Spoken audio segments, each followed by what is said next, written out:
When snails are on meth, their memories are sharper, say scientists. An armed man threatened to kill after he copulated with a refrigerator at Trader Joe's. And the police seize 100 tanks of nitrous oxide at a Grateful Dead concert. These are the weird stories on Weird AF News, the only daily weird news podcast that's daily in its news. Scientists have discovered that snails have very sharp memories when they're on meth. It's the sound of science. Boop, boop, boop, science. So scientists recently gave some pond snails crystal meth in order to explore the memory-related brain processes that get humans so hooked on the drug crystal meth. Human methamphetamine users experience sensations of happiness and high self-esteem that help make the drug extremely addictive.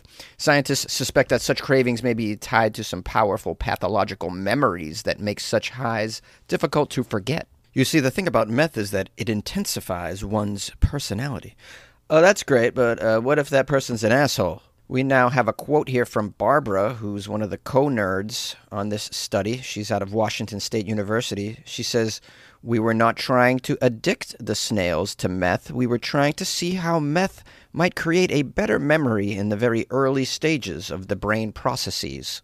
Well, you got to hand it to Barbara and the other nerds for finally getting to the bottom of this. I mean, I've been wondering what meth does to the brains of snails for so long. And I would be totally remiss if I didn't point out the more impressive aspect of this entire study is that Barbara and her nerd buddies somehow convinced people to give them money for this operation. I mean, imagine how do you get people to give you money for this? You sit in front of a board of people and you say, "Hey, we want to give meth to snails just to see what's up with that," and then they're like, "Absolutely. What do you need? Here's 1.8 million. Yeah, is that enough for the meth?" "Well, I mean, we probably need a little bit more because we want to get the purest meth that we can, and we'll order a little extra just in case. We work long hours in the lab these days. We need some helpers."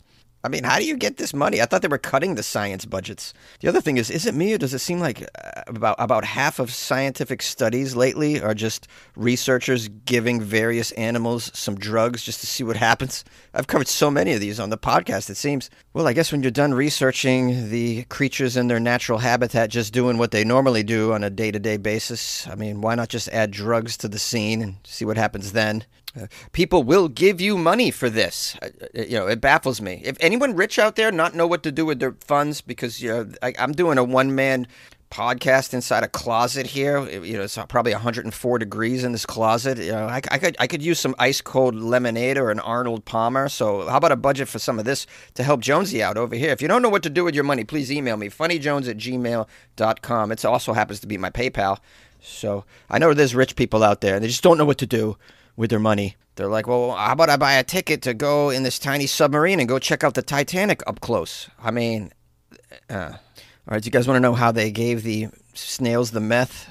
Just hit the pipe and blow it on their face, or just rub some on the shell? I mean, how do you... It says, during the experiment, Barbara put the aquatic snails in tanks, some of which contained meth-laced water. Ooh, meth-laced water. Who wants a bath? And some of that contained regular water. As aquatic creatures, the snails breathe mostly through their skins, but will extend air tubes above the surface when oxygen is scarce. Low oxygen levels in the water cause the snails to extend their tubes. The researchers poked the tubes with sticks, which irritated the snails, thus training them not to extend their tubes. Snails not exposed to meth seem to retain long-term memories of the training, in other words, the stick poking, for only a few hours, at which point they would start raising their tubes again. But snails exposed to meth recalled the stick poking more than 24 hours later and kept their tubes closed. How do you come up with this? How much meth are these scientists on? I don't even know how you come up with this. This is ridiculous. These researchers are on so much acid. Wow. I'm just confounded that this is what people spend their day doing. Here I am in a closet 5 days a week, sweating my balls off, recording for no money at all. And then tonight I'll do a comedy show for $50 and 2 drink tickets. And then, the end of the month rolls around and maybe I can pay my rent. Maybe. Meanwhile, in the laboratory, Just giving creatures meth and poking them with sticks to see what happens. Wow. Now, you'll be happy to know that this groundbreaking meth snail study is available, and it's been published in the Journal of Experimental Biology if you'd like to do some light reading on the toilet. Here's another quote from Barbara. It isn't a total surprise that such meth memories persist in organisms. Amphetamines are given to humans for the purpose of focusing attention. Ritalin, for example, is an amphetamine derivative given for treatment of ADHD. Well, yeah, I mean, so we kind of already knew that. Did you need to then test it on a different organism just to see if what we already knew is working? Is this just a front to get some high laboratory grade meth in the hands of some researchers? Like, what? I got some suspicions here. I mean, at the end of the day, did we learn anything new? Yeah. Meth is a performance-enhancing drug in so many ways. A lot of it in the brain. I can verify, okay? The one time I took meth, my brain was very snappy. Let's just say that. I won like 4 arguments that evening, and I don't win arguments like this at this rate. Yeah, I discovered after a night on meth that, when I am on meth, I'm a lawyer. Like, that's how sharp and pristine my synapses were firing away. It was just incredible thinking brain power. I mean, we've known this for a while, that it can be an enhancer. The problem is doing too much meth is the issue. You do too much meth, and then you start thinking the government is trying to get you, and that you got to steal catalytic converters to appease the alien overlords that are chasing you. So maybe take some of those millions of dollars that you're using to see what happens to snails on meth and try and figure out how to get humans off meth when they can't. I think that would be a more suitable place to put the money. That's just me, one guy in a closet.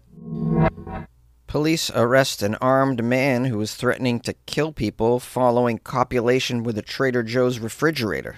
If that's not one of the greatest, most award-winning Weird AF News titles of a segment ever, I don't know what is. This dude threatened to kill people after copulating with an appliance at a Trader Joe's. It'd be fascinating, and not behavior you would typically see at a Trader Joe's, which is really a safe space for many of us. Yeah, you usually don't see headlines like a man tries to kill anybody at a Trader Joe's. What you might read is like a customer gets sad at a Trader Joe's, the employees form a drum circle, and harmony is restored. That's a joke for people who've been to Trader Joe's before. I mean, maybe you've never been to a Trader Joe's, but the employees are quite friendly. I don't know what they're on, but it's to me it seems like something that's like a happy drug, a happy, feel-good. MDMA comes to mind. I mean, I can't understand any other reason why a grocery store employee would offer me a hug for no reason, but that's what's going on at Trader Joe's, just FYI. Now, this particular story is out of Seattle. Big surprise, it's not from Florida.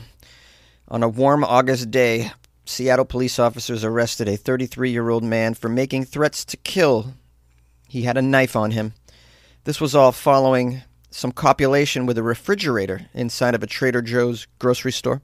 All right, well, before we judge the man for trying to make love to a refrigerator in a Trader Joe's, let me reiterate how friendly and arousing the Trader Joe's employees can be. It's not uncommon for the cashier to ask you, "What are you doing tonight?" So, maybe this man was flirted with a little bit too much by the Trader Joe's employees, and maybe they should take some of the blame here for him copulating with some appliances in the store. But let's keep reading.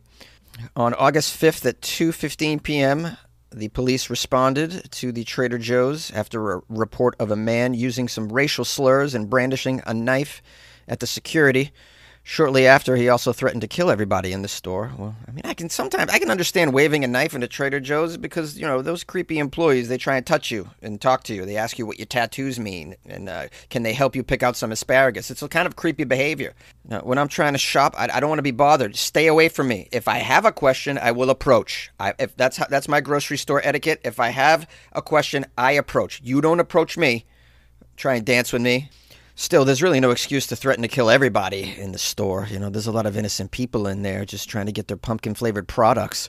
According to the security guard at the Trader Joe's, he confronted this man for allegedly humping a refrigerator in the store and attempting to do the same to a customer. Okay. When challenged, the suspect became upset and then kicked a flower display. He also threw some apples. Wow, this guy went kind of crazy in the Trader Joe's. He banged the refrigerator and threw fruit. There's got to be a country song in there somewhere. I boinked the fridge and tossed some apples. That's the kind of day I'm having. Where's my truck? Where's my dog? And I can't find my gun. I got dumped by Trader Joe's cashier. Oh, that's right. I got dumped by the Trader Joe's cashier. Maybe I'll take some time to put that to guitar a little bit later today. I'm going to need to write another verse, I think. All right, let's get back to the fridge boinker. Multiple officers responded and arrested the suspect for felony harassment. They booked him. He's a registered sex offender. Get out of here. The guy that was humping the appliances in a Trader Joe's is a registered sex offender? I can't believe it. The suspect's life might get a lot hotter if he's not allowed to come within 500 feet of a fridge. I didn't write that joke. It's in the article. That's a pretty good joke. I don't know who wrote this. Very good. Kudos to the author of this article. Oh, I just love it when the article does the heavy lifting for me.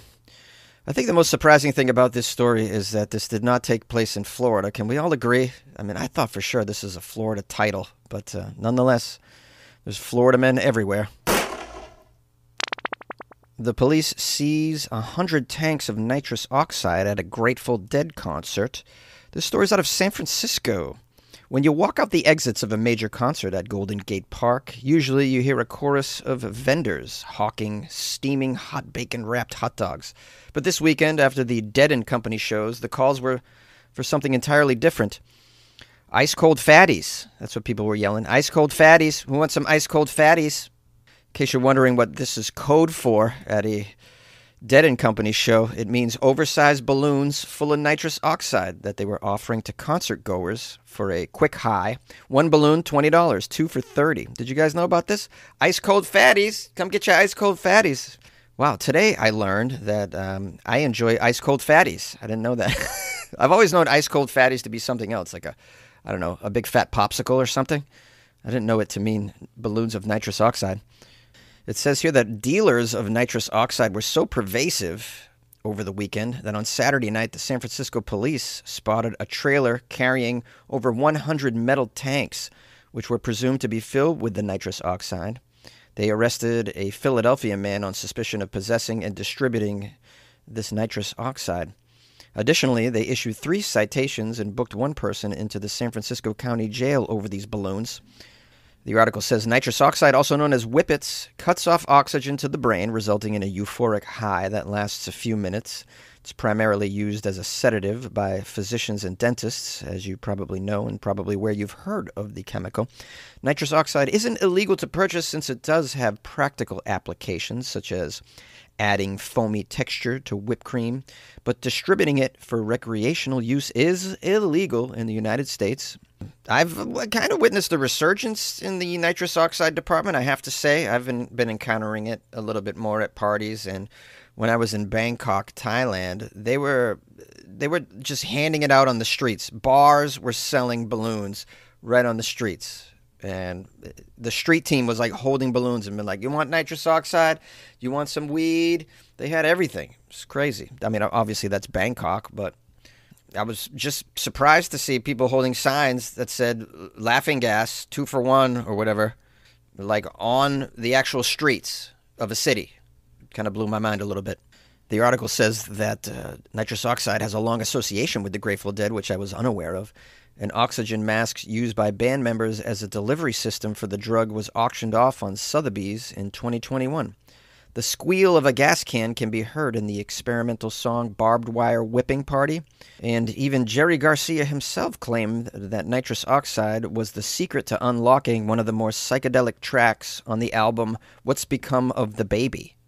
The article here says the drug was also popular among the Dead's fellow San Francisco counterculture contemporaries, and it goes on to give you a history of the popularity of nitrous oxide. I don't think we need to hear about all of this. It does say vendors outside of concerts are often known to pick up used balloons off the ground so that experienced fans will often bring their own, with one vendor overheard during the weekend saying that, quote, the same balloon could have been used by 20 people over 13 states. Well, I didn't know about this bringing your own balloon to the show situation. But okay. I mean, people like to use their own pipes and own needles. Needles. Sorry. I didn't need to go there. I don't condone intravenous drug use or really Nitrous oxide use, be careful, all right? I mean, it's fine to hit the Grateful Galaxy gas a little bit, like maybe one weekend out of the month, but, not daily, not too much, because it can really do some damage to you. So just be careful with this stuff, all right? I can tell you from experience that it can go haywire, all right? I've never been diagnosed with a vitamin B12 deficiency as a result of too much nitrous oxide, which is a thing, but it can be problematic. And, your health is first and foremost. All right, so everything in moderation. That's what we say on Weird AF News. Everything in moderation. Not everything, Like I don't condone humping the refrigerator in a Trader Joe's moderately ever, really. Despite the thrill that it might bring you, I don't know. I can't speak for that firsthand, but so not everything in moderation. But you get just use common sense in your approach to everything, every offer, every adventure. Common sense. Every situation, common sense. Every activity, common sense, all right? It's just, unfortunate that common sense isn't that common these days. Now, this story ends by saying, as for the Golden Gate Park shows, balloon providers were in high supply, with purveyors seemingly every 5 yards yelping their signature call for ice-cold fatties. Ice-cold fatties. Wicked cold fatties. Get your friggin' ice-cold fatties. They're wicked cold. Wink, wink. Step right up and get a balloon full of hippie crack, huh? Riding that train, high on nitrous oxide. Hello, my dear friends and listeners of the Weird AF News podcast. My fellow weirdos, I appreciate you joining me for this episode. Thanks to everybody who sent me stories for the episodes. Appreciate your help and assistance in every way. My email is funnyjones@gmail.com, and my Instagram is @funnyjones. Feel free to send, links to stories that you think are appropriate for the podcast. I always appreciate that with open arms. Now, tomorrow's Friday, so I'll only be doing weird news from the state of Florida. If you happen to come across some Florida weird news, please send it right over. Help a brother out. I'll try and put together the best Florida Friday episode that I possibly can. So if you would like to support the show, you can leave me a review. It's very helpful. I just got a nice review on Apple Podcasts from Ramiro. Ramiro wrote, Jonesy has great contact with a comical twist that will keep you hooked. Plus, he runs a fantasy football league for the show. That is great. What else can you ask for from this guy in a closet? Hey, 5 stars, bro. 5 stars, bro.